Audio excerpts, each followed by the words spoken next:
Baahubali 1000 crores 1000 crores பேசுகிற எல்லா ஃபிலிமுக்கும் கங்குவா வந்து ஹிட் ஆகி கண்டிப்பாக பெரிய லெவலில் ஹிட் பயங்கரமாக இருந்துச்சு.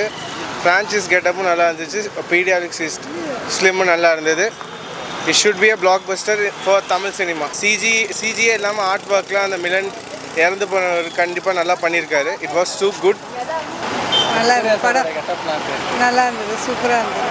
தமிழ் சினிமாவுக்கு பேசக்கூடிய படமாக மாறுமா? கண்டிப்பாக மாறும். சிறுத்தை நல்லா பண்ணியிருக்காங்க. பார்த்துட்டேன், வேற லெவலில் இருந்தார். அவரோட லுக்கு, அவரோட பிசிக்கு எல்லாமே தரமாக இருந்துச்சு ப்ரோ. இந்த ஜென்ரேஷன் இப்போ இருக்கிற மாதிரியே இல்லை. நம்ம வந்து முன்னாடி போனோம், ஒரு டைம் ட்ராவல் பண்ணி கொண்டு போன மாதிரி ஒரு ஃபீல் ஆட்டோமேட்டிக் அந்த வேர்ல்டுக்குள்ளே நம்மளை என்டர் பண்ணிட்டாங்க ப்ரோ. டிஎஸ்பி வந்து சூர்யா அண்ணா கூட வந்து ஏகப்பட்ட படம் ஒர்க் பண்ணியிருக்காரு. இந்த படமும் அதே மாதிரி நல்ல சக்ஸஸ் ஆகும்னு நினைக்கிறேன். ஏன்னா இவங்க 2 பேர் சேர்ந்தாலே அந்த படம் கண்டிப்பாக ஹிட்டு. நம்ம வந்து டைட்டில் அனௌன்ஸ்மெண்ட்டில் அந்த போஸ்டரில் சூர்யா டிஎஸ்பின்னு வந்தாலே அந்த படம் ஹிட்டு. அவ்வளோதான். நம்ம அப்பயே ஃபிக்ஸ் பண்ணிடலாம். இவங்க காம்போ